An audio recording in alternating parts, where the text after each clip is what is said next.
Your side, but we are. Everybody has been upfront and honest about what happened here. We don't pay ransom. We just don't pay ransom. It is our policy. This was not ransom. Any suggestion that it had anything to do with ransom is absolutely and utterly false.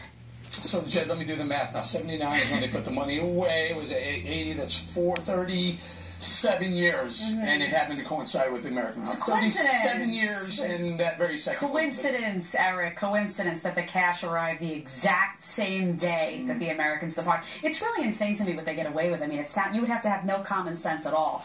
But I'm curious. I mean, I disagree with James in the sense that I'm not really sure that this is going to hurt them. I'm not sure it's going to hurt Hillary, and I'm not sure the administration is worried about it. I think we have a hard enough time getting Hillary Clinton's own foreign policy record that's a disaster to hurt her, let alone this. I mean, it's part of her foreign policy record, but this is, stretching a little bit. But I'm curious to ask Juan. Juan, you're the liberal here. When you hear, James saying that they're concerned about this, how does that strike you? Because, I mean, do you think that they're worried about this right now? Oh, yeah, it's on the front page of the newspaper. But you think they're actually worried that this will hurt Hillary Clinton's favorability numbers? Trump made the connection that you just made, which is that Hillary Clinton was Secretary of State, and as you know, one of the great attacks, and actually at this table yesterday we made the point, I didn't, but my colleagues here did, that in fact that Donald Trump went to the policy arguments about what this administration has done, and in this case foreign policy argument, they would have more success than attacking the cons, right? But they're already what they've done. My point is they've done that with Libya. You can talk about how that's been a disaster. You can talk about the Russian reset. You can talk about the Iranian nuke deal. You bring this stuff up, and it's almost like people have already decided whether they think she's competent or not. And I'm not sure that any of this new information changes people's perception. Maybe there are independent voters out there that might be swayed, but I'm just not so sure that this is going to be the way to get her. I don't think it's big stuff if that's what you're arguing so far. But, the big thing in Washington is always the cover-up. So if they're found to be lying, now when Marie Harf doesn't... Like with her email scandal, deceit. Yeah, well, or if what happens is Marie Harf, in response to James Rosen, finds out that, in fact, there was some timing, then all of a sudden everybody's like, oh, well, there's more to this than we thought. There's absolutely no chance it's a coincidence. You have a better chance of getting struck by lightning 14 times in a row than that being a coincidence. Dana, the pallets, loading the money on the pallets. We have banking arrangements with companies who also do business with Iran.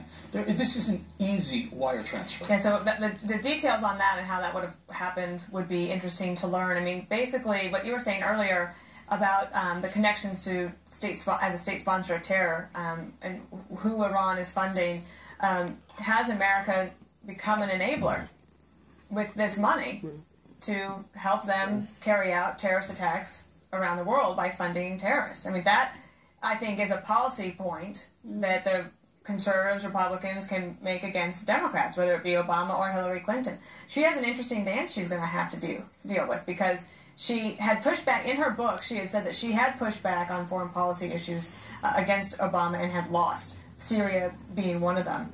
Iran, not so much. So she, I think, is going to own this one more than ever, more than the others. But the other issue that I'm concerned about is I don't think that this deal is so easy to undo. Like, all the presidential candidates on the 17, when we had 17 Republican candidates, said, on the first day, I will undo that deal. I don't see how that's possible. We have just flooded the market with a whole bunch of money. We have American companies now who are basically, as Jonathan Tobin of Commentary Magazine writes, like the gold rush over there to try to go and get a whole bunch of deals done in a very complicated financial situation. I don't think it'll be as easy as just undoing the deal at this point. See, here's why I do. Because we've only given them a certain percentage of the money that we allegedly owe them. Which I would argue, Jesse, if you're doing drug deals earning money, the government can confiscate the money and the car and whatever else, and you don't get it back. And I would equate terror with drug dealing in the U.S., wouldn't you? Yeah, I would. It's kind of like when you pay someone to take a hit out on your wife, and then she dies the same day, and you say, oh, you know what, it's a coincidence. It has nothing to do with me paying the hitman. But this is Obama bribing Muslim terrorists to help his legacy. Because if you look at his two biggest achievements, so-called one, you have Obamacare and the nuke deal. Both were done with bribes and lies. Obamacare, Cornhusker kickback, Louisiana Purchase, they paid off the insurance companies. Obama said, if you like your health care, you can keep it. Now with the Iran deal, they're laundering money through European banks. They're being dishonest with the American people. They're handing out grants to push propaganda while they were selling this thing. This guy's all carrot, no stick. He throws money at problems. No stick, that's he throws great. money at problems, and then he sits back and says, "You know what? It's the Republicans' problem."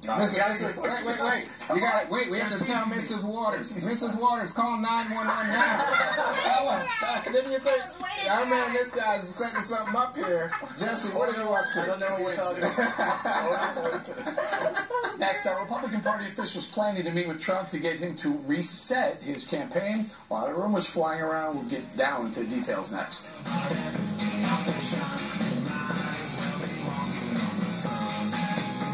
Before I had the shooting, burning, pins and needles of diabetic nerve pain. These feet, played shortstop in high school. Learned the horn from my dad. And played gigs.